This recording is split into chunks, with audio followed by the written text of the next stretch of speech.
بسم الله الرحمن الرحيم. الحمد لله رب العالمين، والصلاة والسلام على رسوله الكريم. أما بعد، قال النبي صلى الله عليه وسلم: من أحدث في أمرنا هذا ما ليس منه فهو رد. وقال النبي صلى الله عليه وسلم: لا تجلسوا على القبور ولا تصلوا إليها. رواه أبو داود رحمه الله. سئل فضيلة الشيخ ابن عثيمين رحمه الله: ما حكم الصلاة في المقبرة والصلاة إلى القبر؟ برادران اسلام، یہ ہمارے سامنے ابن عثیمین کے فتاوے موجود ہیں کتابی شکل کے اندر. اس میں سے ہم کچھ باتیں آپ کے سامنے رکھنے کی کوشش کریں گے. سب سے اہم جو ہمارا جو میسیج ہے وہ مبنی ہے توحید پر. ہمیں عقیدے کی دعوت کو ہم نے مقدم رکھا ہے. توحید اور عقیدے کی دعوت کو ہم نے مقدم رکھا ہے. اگر عقیدہ ہے، صحیح ہے، توحید ہے، تو ہمارے اعمال جو ہے مقبولیت پر مرتب ہوتے ہیں. اگر ہمارے اعمال بے شمار ہیں، بہت ہیں، لیکن عقیدے ہمارے خراب ہیں، ہمارے اندر نقص ہے، بدعات ہے، خرافات ہے، تو ہمارا یہ عمل جو ہے مردود ہوگا، غیر مقبول ہوگا اللہ کے نزدیک. فضیلت الشیخ محمد بن صالح العثیمین سے جب سوال کیا گیا، یہ کتاب ہے محمد بن صالح العثیمین کی فتاویٰ. فضیلت الشیخ العلامہ محمد بن صالح العثیمین سے جب سوال کیا گیا کہ قبرستان میں نماز اور قبر پر نماز، دو سوال کیا گیا.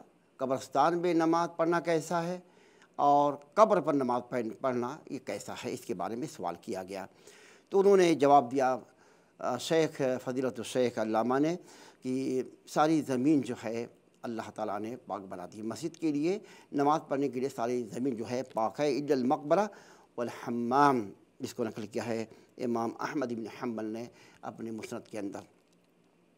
اللہ تعالیٰ نے زمین کو پاک کر دیا ہے، مگر نماز کے لیے ساری زمین پاک ہے، مگر مقبرہ جو ہے اور حمام میں نماز نہیں ہوگی.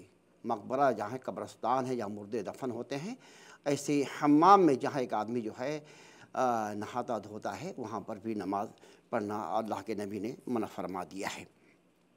ایسے ہی رسول اللہ صلی اللہ علیہ وسلم نے فرمایا: قبروں پر نہ بیٹھو، لا تجلسوا علی القبور. اور بھی حدیثیں ہیں کہ تم میں سے کوئی انگارے پہ جا کر کے بیٹھ جائے اور اس کے کپڑے جل جائیں، اس کی چمڑی جل جائے، لیکن یہ جلنا بہتر ہے. قبر پر بیٹھنے سے بہتر کوئی جا کر کے آگ پر بیٹھ جائے، آگ پر بیٹھ جائے، اس کا کپڑا جل جائے، اس کی جلد چمڑی جل جائے، یہ بہتر ہے. لیکن قبروں پر بیٹھنا اللہ کے نبی نے منع فرمایا ہے. کہا کہ قبروں پر جا کر کے مت بیٹھو. یہ اعتقاد اور یہ جو ہے استمداد کا ایک ذریعہ جو ہموار کرنا ہے، طلب کا ایک ذریعہ ہموار کرنا ہے کہ آدمی بیٹھتا ہے اس نیت سے کہ وہاں سے کچھ مل سکتا ہے، تو یہ جو ہے شرک اکبر ہے. رسول اللہ صلی اللہ علیہ وسلم نے منع فرما دیا ہے کہ تم میں سے کوئی قبر پر نہ بیٹھے اور نہ کوئی اس پر کسی طرف منہ کر کے نماز پڑھے. نماز پڑھنا بھی منع ہے اور بیٹھنا بھی منع ہے. قبروں پر، قبر ہو یا قبرستان ہو، وہاں جا کر کے نماز پڑھا جائے، بیٹھا جائے، یہ اللہ کے نبی صلی اللہ علیہ وسلم نے منع فرما دیا. فإن الصلاة في المقبرة لا تجوز والصلاة إلى القبر لا تجوز. مقبرے پر بھی نماز نہیں ہوگی اور قبر پر بھی نماز پڑھنا، لیکن نبی صلی اللہ علیہ وسلم نے اس کو واضح کر دیا ہے، اس کو بنا دیا ہے، واضح کر دیا، منع فرما دیا ہے. اس میں حکمت کیا ہے، کیوں منع کیا ہے؟ مقبرے پر نماز پڑھنا، قبرستان میں نماز پڑھنا کیوں منع ہے، اور قبر پر نماز پڑھنا کیوں منع ہے؟ اس میں لکھا کہ حکمت من ذالک ان الصلاۃ فی المقبرہ ذریعۃ الی الشرک، شرک کی طرف لے جانے کا ایک راستہ کھولتا ہے. اس لیے اللہ کے نبی نے منع فرما دیا ہے کہ آدمی جائے گا، وہاں نماز پڑھے گا، سجدہ کرے گا، وہاں بیٹھے گا، تو اسے شرک کا راستہ جو ہے کھلے گا، ہموار ہوگا، تو اللہ کے نبی نے اس کو حرام قرار دیا۔ راستے کو شریعت نے سارے راستے کہا کہ کل طریق جو ہے جو پہنچاتا ہے شرک کی طرف، اس کو منع فرما دیا ہے۔ سارے راستے کو بند کر دیا، مغلق کر دیا ہے۔ جو راستہ جو ہے شرک کی طرف لے جانے کا ذریعہ اگر بنتا ہے تو اس کو شریعت نے منع کر دیا، دفن کر دیا ہے، روک دیا ہے، کہ ایسا نہ ہو کہ آدمی جا کے نماز پڑھے اور وہاں پر نماز پڑھتے پڑھتے جو شرک کی طرف پہنچ جائے۔ ہاں، یہ مسئلہ یہ ہے کہ جنازے کی نماز جو ہے، جنازے کی نماز پڑھی جا سکتی ہے۔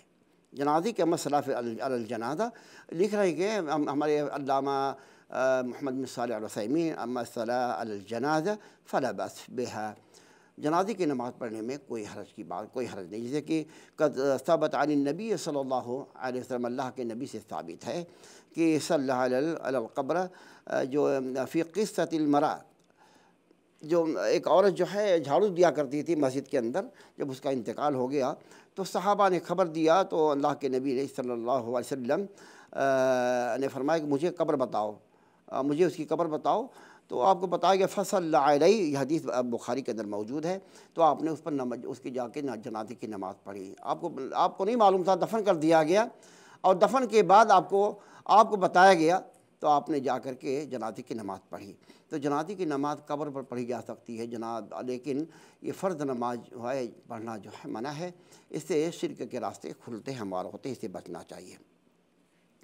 ایک اور مسئلہ جو ہمارے ملکوں میں کوئی مقلد اگر مرتا ہے، بہت سے مقلد کا کوئی علامہ یا توغاڑی یا کوئی ان کا مرید مرتا ہے، چاہے وہ بریلیا ہو یا دیوبندیہ، تو وہ جو ہے مسجد میں دفن کرتے ہیں۔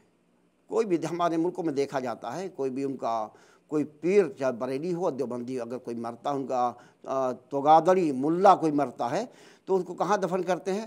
مسجد میں یا مدرسے کے اندر۔ یہ سوال کیا گیا کہ فضیلت الشیخ سے سوال کیا گیا کہ ایک آدمی جو ہے وصیت کیا قبل موت ہی موت سے پہلے وصیت کیا کہ مجھے دفن کیا جائے مسجد کے اندر جو ہے دفن کیا جائے، تو اس کا حکم کیا ہے؟ تو علامہ نے یہ جواب دیا کہ اس کی وصیت کو پورا نہ کیا جائے، اس کی وصیت کو نہ مانا جائے، نہیں، کیونکہ یہ جو ہے اس کی وصیت جو ہے یہ کفر پر مبنی ہے، شرک پر مبنی ہے، اس کی وصیت جو ہے ماننے کے قابل نہیں ہے، بالکل نہیں مانا جائے گا۔ اس کو جو کہا کہ دفن کیا جائے فی مقابر المسلمین، مسلمانوں کا جو قبرستان ہے وہاں دفن کیا جائے۔ اگر کوئی وصیت کر جاتا ہے تو اس کی وصیت جو ہے کفر پر مبنی ہوگی، اس کی وصیت نہیں مانی جائے گی، اس کی وصیت کو ماننا لازم نہیں ہے۔ یہ فتویٰ دیا ہے علامہ محمد بن صالح العثیمین نے۔ اگر کوئی مرتا ہے چوگادری مقلد کا وصیت کرتا ہے تو ہم ان کو دعوت دیتے ہیں کہ اس کی وصیت جو ہے باطل ہے، اس کی وصیت قابل اعتماد نہیں ہے۔ مسلمانوں کے قبرستان میں جہاں مسلمان دفن ہوتے ہیں وہی دفن کیا جائے۔ یہ مسجد اور مدرسے میں علم ملاؤں کو دفن کر کے شرک کے راستے کو ہموار کرنا ہے، شرک کے راستے کو کھولنا ہے۔ اگر کوئی دفن کیا ہوا ہے تو اس کی لاش کو اکھاڑ کر کے باہر پھینک دیا جائے، باہر لا کر کے دفن کیا جائے، لیکن وہاں بالکل اگر قبر ہے وہاں پر تو نماز بھی نہیں ہوگی۔ جس مسجد میں آگے اگر قبر ہے تو نماز نہیں ہوگی، لیکن دائیں بائیں کہا علامہ نے کہ دائیں بائیں اگر دور ہو تو کوئی حرج کی بات نہیں، لیکن آگے اگر ہے تو اس سے شرک کی بو آتی ہے۔ اور ایسی مسجد میں اگر قبر ہے جو بعد میں بنائی گئی ہے تو اس کو ضرورت ہے کہ اس کو اکھاڑ کر کے باہر پھینک دیا جائے، مسلمانوں کے قبرستان میں دفن کیا جائے۔ اگر کوئی وصیت کرتا ہے تو اس کے ایسے لوگوں کی وصیت جو ہے یہ قابل اعتماد نہیں ہے، جیسا کہ علامہ محمد بن صالح العثیمین کا ہمارے سامنے یہ فتویٰ موجود ہے۔ اللہ تعالیٰ شرک و بدعت سے امت کو محفوظ رکھے۔ اے اللہ ہم تمام مسلمانوں کو توحید پر قائم رہنے، توحید پر مرنے مٹنے کی اللہ ہمیں توفیق عطا فرمائے۔ السلام علیکم ورحمۃ اللہ وبرکاتہ۔